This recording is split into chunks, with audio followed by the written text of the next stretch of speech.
हाय, स्वागत है आपका अपने चैनल प्रेप विद मनोज पर। ठीक है, आज हम आपसे बात करेंगे जो आपका कल आपके 2 पार्ट हो चुके हैं एनईपी में, अब आपका आज है तीसरा पार्ट। ठीक है, तीसरा पार्ट है। एक बारी अगर चाहो तो आपको रिव्यू दे दूं पुराने उसका, जो भी पुराने पार्ट्स हुए हैं। ठीक है, उसमें हमने सबसे पहले बात करी थी उसके फॉर्मेशन की, दूसरे में हमने बात करी थी प्राइमरी वो सॉरी स्कूल एजुकेशन की, तीसरे में हमने बात करी थी नर्सरी एजुकेशन की। ठीक है, क्या क्या होता है नर्सरी एजुकेशन में। ठीक है, एक बारी हम आपको 5+3+3+4 का हमने जो स्ट्रक्चर थी वो हमने आपको समझा दी थी। ठीक है, एक बारी अगर चाहो तो फिर से समझा दे रहा हूँ, इसमें आपको ओरली समझा देता हूँ। ठीक है, इसमें क्या क्या होता है 5+3+3 में क्या होता है। 5 में क्या होता है, आंगनबाड़ी आता है 3 ईयर का आंगनबाड़ी, और इसमें क्या होता है फर्स्ट और सेकंड आ जाता है। ठीक है, फर्स्ट प्लस सेकंड क्लास। ठीक है, ये स्टैंडर्ड आ जाते हैं। ठीक है, थर्ड वाले में आपका क्या आ जाएगा, third class, third plus fourth plus fifth आ जाएगा। ठीक है, जब फिफ्थ तक हो गया तो हमारा क्या थर्ड में क्या हो जाएगा, थर्ड वाले तीसरे वाले में थ्री स्ट्रक्चर में इसमें क्या आ जाएगा आपका, इसमें आ जाएगा फिफ्थ, सिक्स, सेवन और ईयर्थ। ठीक है, बाकी जो बचे हुए हैं हमारे 9, 10, 11, 12 ये किस में आ जाएंगे, हमारे 4 वाले में आ जाएंगे। ठीक है, ऐसे ही। और आपका एक कल वाले में एक इंपॉर्टेंट पॉइंट था ये इंट्रा डिसिप्लिनरी एजुकेशन, ये भी आपको समझाया था। इससे क्वेश्चन बहुत आता है, आप इसको इग्नोर मत करिएगा। एक एक्सपीरियंशियल लर्निंग और आपका एक इंट्रा डिसिप्लिनरी एजुकेशन क्या होता है, ऐसे बोलते हैं इंटर डिसिप्लिनरी सिस्टम क्या होता है। ठीक है, तो एक्सपीरियंशियल एजुकेशन का एक्सपीरियंशियल लर्निंग क्या होता है। एक्सपीरियंशियल लर्निंग होता है जब आपको किसी चीज को आप समझ के, आपको प्रैक्टिकल की तरह से आप खुद के एनवायरमेंट से आप अनुभव करके जब चीजें सीखते हैं तो उसको एक्सपीरियंशियल लर्निंग कहते हैं। ठीक है, इंटर डिसिप्लिनरी एजुकेशन क्या होती है, इसको बोलते हैं जब हम सारे सब्जेक्ट को मिला के, जैसे ठीक है यहाँ पे एनवायरमेंट हो गया, मैथ हो गया, ठीक है, ऐसे ही एसएसटी हो गई आपकी जो सोशल साइंस है, ठीक है, या इंग्लिश है, इन सब सब्जेक्ट को आपस में मिला के इंटर कनेक्टेड करके जब हम टीचिंग करते हैं तो उसको बोलते हैं इंटर डिसिप्लिनरी एजुकेशन सिस्टम। ठीक है, उसको बोलते हैं। ऐसे ही बच्चे जब धीरे धीरे, इनसे बच्चे क्या होता है बहुत अच्छे से सीखते हैं, मैथ का कॉन्सेप्ट इन्वायरमेंट में यूज होता है, बच्चे सबको एक दूसरे को इंटर रिलेट करना सीख जाते हैं, तो इसे बोलते हैं इंटर डिसिप्लिनरी एजुकेशन। आज हम बात करेंगे, थर्ड पार्ट है हमारा इसमें, और ये मुश्किल से 2 पार्ट और आएंगे, इसमें आपका एनईपी समझ खत्म हो जाएगा। इसके बाद हम इसके जो भी इससे रिलेटेड जो भी और चीजें हैं, जैसे एफएलएन है और जो भी एक्ट्स आए थे इसके साथ में, और जो पुरानी एजुकेशन पॉलिसीज है उनकी बात करेंगे। ठीक है, इसके बाद हम जो पीवाईक्यूज है वो आपको सॉल्व करा देंगे, आपका एनईपी एकदम प्रॉपर तरीके से तैयार हो जाएगा। आपको इसके बाद कहीं से कुछ भी पढ़ने की जरूरत नहीं, क्योंकि जितने भी अदर बुक से कंपाइल किए हुए ये सारे नोट्स हैं, जो भी जहां से इंपॉर्टेंट पॉइंट, एक सिंगल पॉइंट भी मिला है, एक सिंगल डेट भी मिली है, वो भी मेरे इस नोट्स में लिखी हुई है, और एज इट इज आपको इसको स्कैन करके आपको ये मिलना है। ठीक है, तो आपको आई होप सो समझ आ गया होगा। अब हम बात करेंगे एनईपी का पार्ट थर्ड। इसमें क्या कराते हैं हमने, जो पहले हमने सुधार देख लिए, जो भी हमारे रिफॉर्म हुए थे, ठीक है, बाकी देख लिया। अब हम देखेंगे लैंग्वेज और टीचिंग पे, मतलब जो भाषा शिक्षण पे हमने कौन कौन से जो भी अमेंडमेंट किए, जो भी हमने रिफॉर्म किए, कौन कौन से थे। ठीक है, हमने देखा था कि सबसे पहले हमारे में कहा गया था, ये तो पहले भी चल रहा था, कि जो हमारी कक्षा 5 तक शिक्षा है वो हमारी मातृभाषा में दी जाए। और अच्छा, मातृभाषा की सबसे पहले बात किसने करी थी, ये बात करी थी महात्मा गांधी जी ने, जो अपनी वर्धा योजना थी उसमें उन्होंने कहा था कि जो बच्चों की जो एजुकेशन सिस्टम है वो स्टार्टिंग से वो अपनी मातृभाषा में होनी चाहिए, ताकि वो चीज़ें बहुत अच्छे से कैच कर पाएँ, बहुत अच्छे से गेन कर पाएँ। अगर उनको प्रॉपर से अगर तुम फॉरेन लैंग्वेजेस शुरू कर दोगे तो वो नहीं सीख पाएंगे। ठीक है, स्टार्टिंग से, क्योंकि बच्चों का घर का एटमॉस्फेयर अलग होता है। तो उन्होंने कहा था कि जो बच्चे का स्कूल का एटमॉस्फेयर उसके परिवार जैसा बनाना चाहिए, उसकी फैमिली जैसा एनवायरमेंट बने, ताकि इसीलिए उसे मातृभाषा में उसे शिक्षा देनी चाहिए, जिससे वो बहुत अच्छे से चीजें सीख सके। ठीक है, और जो और दूसरी चीज आपकी जो और बाकी भाषाएं, आपको स्थानीय भाषा यूज करनी चाहिए वहाँ की, आपको क्षेत्रीय भाषा, क्योंकि देखा गया है इंडिया में हर 20 किलोमीटर की डिस्टेंस पे लैंग्वेज चेंज हो जाती है। ठीक है, हर 20 से 30 किलोमीटर पे चेंज हो जाती है। तो उसने देखा होगा जब वहाँ के जो स्कूल्स हैं, जो एक जगह के स्कूल्स हैं, वो वहाँ की जो क्षेत्रीय लैंग्वेज है, वहाँ की स्थानीय भाषा है, वहाँ में शिक्षा दी जाए। ठीक है, ऐसा नहीं है आपको 20 किलोमीटर दूर की लैंग्वेज में आपको शिक्षा दी जा रही है। ठीक है, नहीं, ये बात करी गई थी। ठीक है, एनईपी में कोई दूसरी और कोई इसमें कहा गया था कोई अदर लैंग्वेज है जैसे, तो वो किसी को जबरदस्ती नहीं सिखाई जाए, जबरदस्ती उस पर लागू नहीं किया जाए। जैसे एक बच्चा है जो अगर अपनी मातृभाषा में सीखना चाह रहा है या किसी दूसरी लैंग्वेज में सीखना चाहे, तो उसको उसी लैंग्वेज में कृपया करके सिखाने की कोशिश करें। ठीक है, और इसमें बहुत इंपॉर्टेंट बात की गई थी, ये पूछा भी जाता है और पूछा भी जा सकता है कि अगर एनईपी क्वेश्चन ऐसे आ सकता है कि एनईपी 2020 में कौन सी ऐसी भाषा है जिसको हर लेवल पे एक विकल्प के रूप में यूज किया गया। आपको 3-4 लैंग्वेज दी जाएंगी, इंग्लिश है और आपकी मराठी है, आपको अदर लैंग्वेज दी जाएंगी, ठीक है। तो उसमें आपकी संस्कृत आप नोट करेंगे, ठीक है। संस्कृत ऐसी लैंग्वेज थी जिसको आपको हर लेवल पे आपको शुरू करने की बात की गई थी, ठीक है। और सबसे इम्पोर्टेंट, इसके बाद इम्पोर्टेंट चीज है कि इसमें कौन कौन से जो 3 लैंग्वेज फॉर्मूला दिया गया था, ठीक है, त्रिभाषा सूत्र दिया गया था, ठीक है। त्रिभाषा सूत्र में क्या होता है, सबसे पहले तो आपकी आ जाती है मदर टंग। मदर टंग जो आपकी फैमिली में आपकी जो जो बोली जाती है, मदर टंग ऐसा नहीं है जो माता ही बोलती है, मतलब इससे मदर टंग का मतलब होगा जो आपकी फैमिली में बोली जाती है, ठीक है। ठीक है, आपकी, ठीक है, फैमिली में आपकी जो भी यूज होती है, ठीक है। अदर इंडियन लैंग्वेज जैसे आपकी जो क्षेत्रीय कोई भाषा हो गई या जैसे हिंदी है, संस्कृत है, आप कोई इंडियन लैंग्वेज जो इंडिया में चलती हो वो आप लैंग्वेज सीख सकते हैं, ठीक है। एक आपको कोई फॉरेन लैंग्वेज को डेवलप कराया जाएगा ताकि आपका डेवलपमेंट अच्छा हो सके, आप बाहर के लोगों से इंटरकनेक्टेड अच्छे से हो सके, सॉरी, ठीक है। तो उसके लिए फॉरेन लैंग्वेज सिखाई जाएगी। तो इसमें कहा गया था कि एनईपी में जो त्रिभाषा सूत्र है उसमें कौन कौन सी लैंग्वेज आ जाएंगी, सबसे पहले मदर टंग, दूसरी आएगी अदर कोई इंडियन लैंग्वेज जो इंडिया में ही चलती हो, आपके हो सकता है आपके स्टेट में चलती हो, ठीक है, आपके हो सकता है राजस्थानी, राजस्थान में राजस्थानी भाषा चलती है, ऐसे ही बिहार में अलग, ठीक है। तो ऐसे मैथिली भाषा, तो अलग अलग स्टेट की अलग अलग होती है, वो अपनी जो जो सिखाना चाहे सिखा सकते हैं, ठीक है। ऐसे तीसरी करी गई थी फॉरेन लैंग्वेज, एक फॉरेन लैंग्वेज की बात करी गई थी जो फॉरेन लैंग्वेज में कि एक प्रॉपर एक अलग फॉरेन, जैसे आपकी फ्रेंच हो गई, इंग्लिश हो गई, तो ये सब फॉरेन लैंग्वेज है, ठीक है। ये बाद में हालांकि बड़े लेवल पे ये सिखाया जाएगा, प्राइमरी पे नहीं था, ठीक है। ओके, इसका सेकंड पार्ट अब देखते हैं।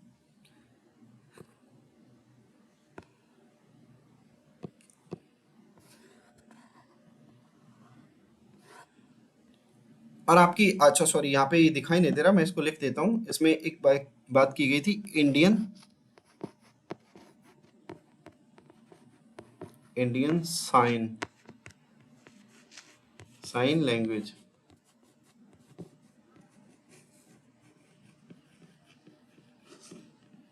ठीक है। आईएसएल की बात की गई, इसकी फुल फॉर्म भी आ जाती है कभी कभी, ऐसे करके शॉर्टेड फॉर्म में लिख के आ जाता है कि आईएसएल क्या है, ठीक है। तो हमारी बात हुई थी इसमें, सबसे पहले हमने बात करी गई थी एक जो हमारे ऐसे बच्चे जो हेयरिंग इम्पेयर्ड हैं, जो नहीं सुन सकते हैं, जो नहीं सुन सकते हैं, जो नहीं देख सकते हैं, तो उनके लिए क्या कराया था, एक अलग अपनी एक साइन लैंग्वेज डेवलप करी जाएगी, जो इंडिया अपनी खुद इंडियन का एजुकेशन सिस्टम अपना खुद एक साइन लैंग्वेज, अभी तो वो हम फॉरेन की यूएसए की साइन लैंग्वेज का यूज करते हैं, ठीक है, लेकिन हम अपनी एक खुद की एक साइन लैंग्वेज डेवलप करेंगे। ये बात एनईपी एजुकेशन में की गई थी, ये बहुत इंपॉर्टेंट पॉइंट है। अगर बेसिकली आपको एक अगर फैक्ट वाइज अगर पूछना चाहेगा तो एक किसी भी स्टेट में सीटेट या डीएसएस में आपको पॉइंट बना के दे दिया जाएगा कि इंडिया ने अपने 2020 में एक एनईपी अपनी लागू करने की बात, एनईपी में अपनी एक आईएसएल लागू करने की बात की गई थी, ठीक है। तो लागू करने, तीसरा आपका हो गया मटेरियल फॉर हेयरिंग इम्पेयर्ड, जो बच्चे मतलब जो हेयरिंग इम्पेयर्ड हैं उनके लिए बहुत सारे मटेरियल डेवलप करने की बात की गई थी, ठीक है। और जो इसका जो मटेरियल है वो डेवलप कौन करेगा, ये भी बहुत इंपॉर्टेंट पॉइंट है। मैंने देखिए एक अलग से ये फैक्ट मतलब लिखा है नोट करके दूसरी किसी बुक से, तो इसे ये आपको सारे एक जगह मिल रहे हैं, आपको बहुत आप लकी हो कि आपको ये सब एक जगह मिल रहे हैं, आपको प्रॉपर कंपाइल वे में, ठीक है। तो ये आपको ये कौन डेवलप कौन करेगा, जो जो आईएसएल का जो कंटेंट है, आईएसएल इंडियन साइन लैंग्वेज का जो कंटेंट है, जो मटेरियल है, वो डेवलप कौन करेगा, तो वो करेगा एनआईओएस, ठीक है, national institute of opening school, ठीक है। जो जो नेशनल एनआईओएस चलता है, एनआईओएस का आपने नाम सुना होगा, वो इसका जो मटेरियल है वो वही इसका डेवलपमेंट करेगा, ठीक है। आई होप सो समझ आ गया होगा। अब हम तीसरी बात करेंगे जो हमारी एजुकेशन, जो जो इंक्लूसिव एजुकेशन है, ठीक है। हमारी इंक्लूसिव एजुकेशन होती क्या है, ऐसी एजुकेशन जो सभी को समान रूप से दी जाए, ठीक है। जैसे जो कोई हैंडीकैप्ड है उन सबको, और जो एक अच्छा बच्चा है उन सबको मिलाकर जो एक साथ में मिला के जो एजुकेशन सिस्टम दिया जाता है उसको बोलते हैं इंक्लूसिव एजुकेशन, ठीक है।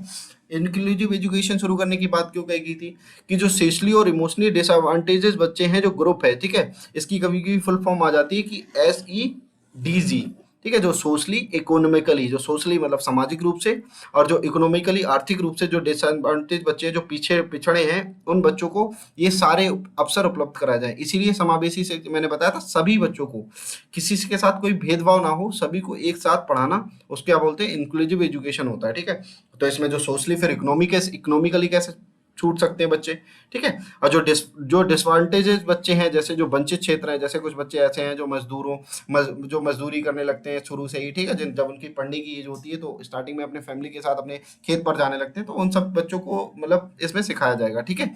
इसमें क्या हो जाएगा, और इसमें क्या बात करी गई थी, एक जेंडर इंक्लूजन फंड एक बात करी गई थी, एक लिंग समावेशन निधि बनाई जाएगी। जैसे क्या होता है कि उन बच्चों के लिए कोई भी अगर इक्विपमेंट खरीदना है जो है हेयर एम्पर्ड है, तो उनके लिए एक अलग से फंड निर्माण किया जाएगा, जिससे क्या होगा, ताकि उन्हें तुरंत उस चीज की अवेलेबल कराया जा सके, ठीक है, वो इक्विपमेंट उन्हें अवेलेबल कराया जा सके, ठीक है।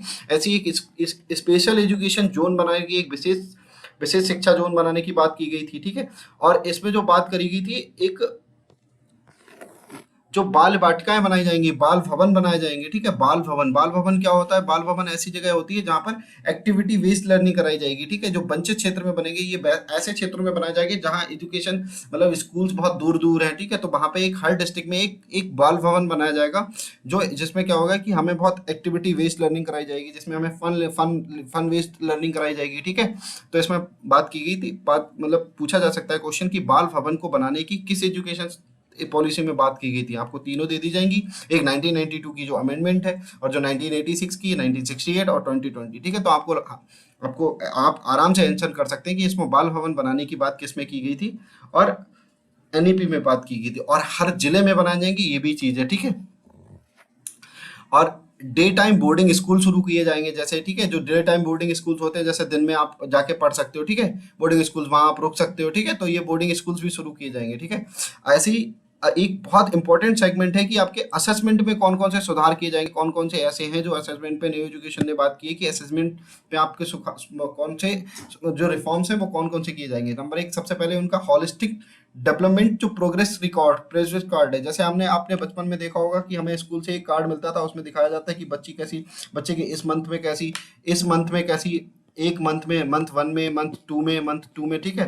जैसे जनवरी में, फरवरी में कैसी उसकी ग्रोथ रही, ठीक है। पहले मंथ में ऐसी रही, दूसरे में हो सकता है उसने कोई शैतानी करी हो तो उसका डेवलपमेंट कम हो गया, ठीक है। तो ऐसे हॉलिस्टिक, उसने गद्दारी की हो तो उसके एग्जाम में नंबर कम आए हो, या मतलब उसने कम सीखा हो, ठीक है। तो ऐसे में क्या होता है, एक हॉलिस्टिक डेवलपमेंट, एक पूरा समग्र प्रगति प्रमाण पत्र दिया जाएगा, प्रगति कार्ड दिया जाएगा, बनाया जाएगा बच्चों का, हर एक बच्चे का अलग अलग होगा, जिससे देखा जा सके, कभी भी कोई आ सके, कोई भी अगर गार्जियन है अगर बीच में आ सकेगा तो वो देख सकेगा हमारा कि बच्चे का हमारा प्रोग्रेस कार्ड कैसा है उसका, ठीक है, उसने क्या क्या सीखा है, वो कैसे कैसे परफॉर्म कर रहा है, ठीक है। ओके, अब दूसरा इसमें क्या था, लर्निंग आउटकम्स ट्रैक बनाए जाएंगे, ठीक है, कि देखा जाएगा कि ये हालांकि प्रोग्रेस रिकॉर्ड का ही दूसरा रूप है कि इसमें उसने कितना सीखा है, ये देखा जाएगा, उसने क्या क्या सीख लिया है, क्या क्या उसका पूरे ईयर का उसका ट्रैक रिकॉर्ड दिया जाएगा, ठीक है। कॉम्पिटेंसी बेस्ड लर्निंग कराई जाएगी, ठीक है, अधिक योग्यता आधारित असेसमेंट होगा, ठीक है। और ये बहुत इंपॉर्टेंट चीज है कि समेटिव और फॉर्मेटिव, पहले आपको एक चीज बता दूं कि समेटिव और फॉर्मेटिव होता क्या है। समेटिव होता है जो साल के अंत में जो एग्जाम लिया जाता है उसको बोलते हैं समेटिव, जो होता है एंड ऑफ द ईयर, ये होता है एंड ऑफ द ईयर, ठीक है, समेटिव, ठीक है। समेटिव होता है एंड ऑफ द ईयर, जैसे पूरे साल आपको पढ़ाई करी, आपने ये साल पढ़ाई करी, आपने पूरे साल पढ़ाई की और लास्ट में आपका एग्जाम हो गया, ठीक है, एग्जाम हो गया, ठीक है, तो इसको बोलते हैं समेटिव, ठीक है, ठीक है, ये हो गया समेटिव, ठीक है। पूरे साल आपको पढ़ाई करने के बाद आपके लास्ट में 15 दिन में आपके एग्जाम हो गया, तो आपने पूरे साल के सिलेबस में आपने क्या क्या पढ़ा वो सब आपका समेटिव में देखा जाएगा। ऐसे ही होता है फॉर्मेटिव, ठीक है, फॉर्मेटिव, ठीक है। फॉर्मेटिव में आपको क्या क्या देखा जाएगा, फॉर्मेटिव जैसे आपने आज पढ़ाई करी, ठीक है, तो कल आपका इसका टीचर द्वारा आपका इसका एग्जाम ले लिया जाएगा, जैसे उससे पूछ लिया जाए, ओरली पूछ लिया जाता है कि आपने बच्चा अच्छा बचाओ कल आपने क्या क्या सीखा था, उन सब चीज़ों को देख के, जैसे आपने ये क्वेश्चन पूछ लिया, एक क्वेश्चन टीचर ने पुटअप कर दिया, ठीक है, तो उसका आंसर मिल गया। तो ये होता है कि आपका रेगुलर बेसिस पे जो, जैसे आपने फिर अगले दिन पढ़ाई करी, ठीक है, तो अगले दिन आपने देखा क्या क्या सीखा, और हो सकता है पढ़ाते टाइम कभी कभी होता है ये पढ़ाने के टाइम ही पूछ लेते हैं कि क्या क्या आपने सीखा है, ठीक है। तो ये सब हो गया, ये फॉर्मेटिव एक आपको ओवरव्यू दे दिया आपको फॉर्मेटिव, और इसकी एक अलग असेसमेंट की जब क्लास आती है तो उसमें असेसमेंट एंड एवोल्यूशन, उसमें आपको प्रॉपर एक अच्छे से डिफाइन आपको समझाएंगे कि क्या होता है फॉर्मेटिव, क्या होता है समेटिव, ठीक है। तो आपको ये दोनों समझ में आ गया होगा आई होप सो कि समेटिव और फॉर्मेटिव होता क्या है, ठीक है। आपको समझ आ गया होगा, ठीक है। तो समेटिव से फॉर्मेटिव की तरफ जाया जाएगा, ठीक है। फॉर्मेटिव बोल सकते हैं रचनात्मक, ठीक है। तो जैसे कि एंड में एग्जाम नहीं लिया जाएगा, अब आपको साथ साथ में पढ़ाते टाइम ही सब चीजें देखी जाएंगी, आप कैसे क्या क्या सीख रहे हैं, ठीक है। तो ये समझ आ गया होगा। हायर ऑर्डर स्किल्स मतलब डेवलप की जाएंगी, ठीक है। हायर ऑर्डर स्किल्स को डेवलप करने के लिए आपको टेस्ट लिए जाएंगे आपके, ठीक है। आपकी एनालिसिस, हायर ऑर्डर स्किल्स कौन कौन सी होती हैं आपकी, ठीक है। ये होती है एनालिसिस है, आपका विश्लेषण करना, आपका सिंथेसिस होता है, आपको समराइज करना किसी चीज को, ठीक है। और आप अपने कॉन्सेप्ट को जो भी आप सीखते हैं उनको अप्लाई कैसे कर पाते हैं, आप अपनी लाइफ में अप्लाई कैसे कर पाते हैं, ठीक है। जैसे आपने सपोज स्क्वायर का कॉन्सेप्ट सीखा, ठीक है। आप अपने खेत पे गए, आप कहीं भी गए, ठीक है, किसी पार्क में घूमने गए, तो आप देखोगे कि ये मतलब देखा होगा कि इसकी जो चारों दीवारें हैं वो सेम सेम बनी हुई हैं। तो आप ये एनालिसिस कर पाओगे आपकी कि आपने पहले एनालिसिस किया, आपने चीजें देखी कि अरे कि होता क्या है, स्क्वायर की चारों साइड बराबर होती है। फिर आपने देखा कि आपने देखा कि आप पार्क में गए हैं, तो पार्क में आपने देखा कि इसकी चारों दीवारें बराबर है, मतलब ये एक स्क्वायर शेप का है। तो मतलब जो क्लास में आपको जो सीखा था वो आपने अप्लाई कर पाया। तो ये हायर ऑर्डर स्किल्स हैं, वो डेवलपमेंट करने की बात की गई थी, ठीक है। उनको चेक करने की बात की गई थी, ठीक है। और इसमें बात की गई थी जो आपकी जो रटने की जो आपकी जो रटने की कॉन्सेप्ट रटने की जगह आपको कॉन्सेप्ट क्लैरिटी की बात की गई थी, कॉन्सेप्ट क्लैरिटी पे ज्यादा फोकस किया गया था, ठीक है। और जो इसकी कॉन्सेप्ट की क्लियरिटी को चेक करने के लिए आपको एक एक बनाया जाएगा, एनएएस नेशनल अचीवमेंट सर्वे किया जाएगा, ठीक है। आपको देखा जाएगा कि आपने क्या क्या सीखा, क्या क्या नहीं, कि आपके कैसे कैसे कैसे आपके परफॉर्मेंस रही, ठीक है। तो ये क्लास फिफ्थ और ये जो एनएसए है, ये बहुत इंपॉर्टेंट फैक्ट है, ये फैक्चुअल बेस्ड है।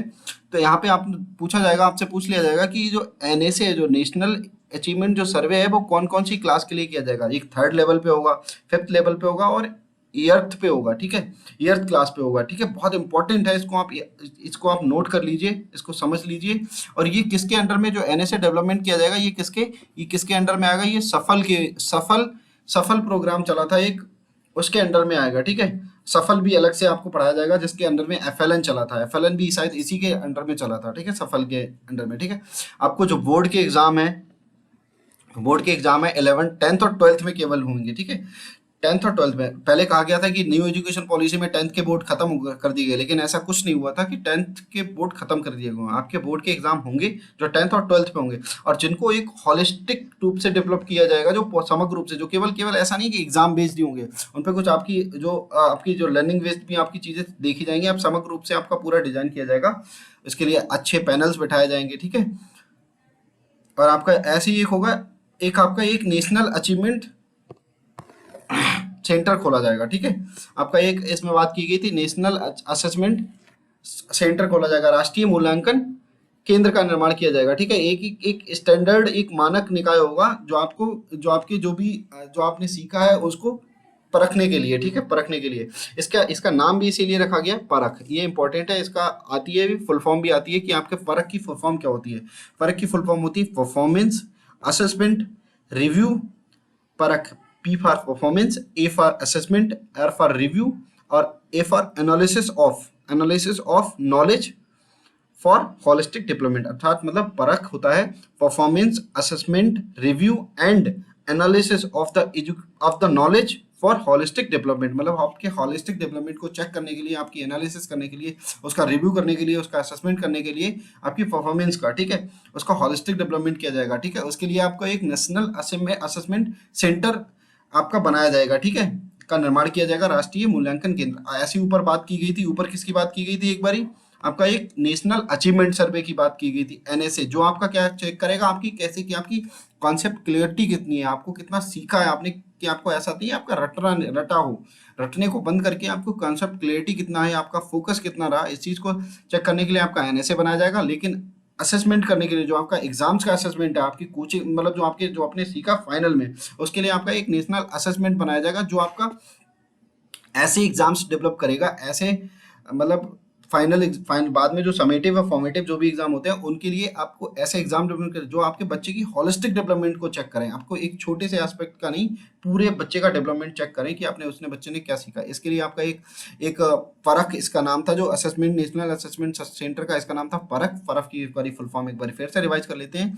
परफॉर्मेंस असेसमेंट, परफॉर्मेंस को चेक किया जाएगा, असेसमेंट को कुछ असेसमेंट किया जाएगा, आपका review and analysis for the knowledge of the holistic development. Holistic मतलब एक पूरी तरह से जो आपका पूरा डेवलपमेंट कैसा हुआ है उस चीज को चेक करने के लिए आपका जो एनएसए डेवलपमेंट करेगा, ठीक है, एनएसए सेंटर डेवलप किया जाएगा, परख डेवलप करेगा, ठीक है, परख इसका नाम होगा, ठीक है। आई होप सो समझ आ गया होगा। अब बाकी पार्ट करेंगे कल, ठीक है। और आपको एक बार ये बता दें कि आपको अगर समझ आता हो तो कृपया करके इसको सब्सक्राइब भी कर दें और लाइक भी कर दें। Okay, thank you.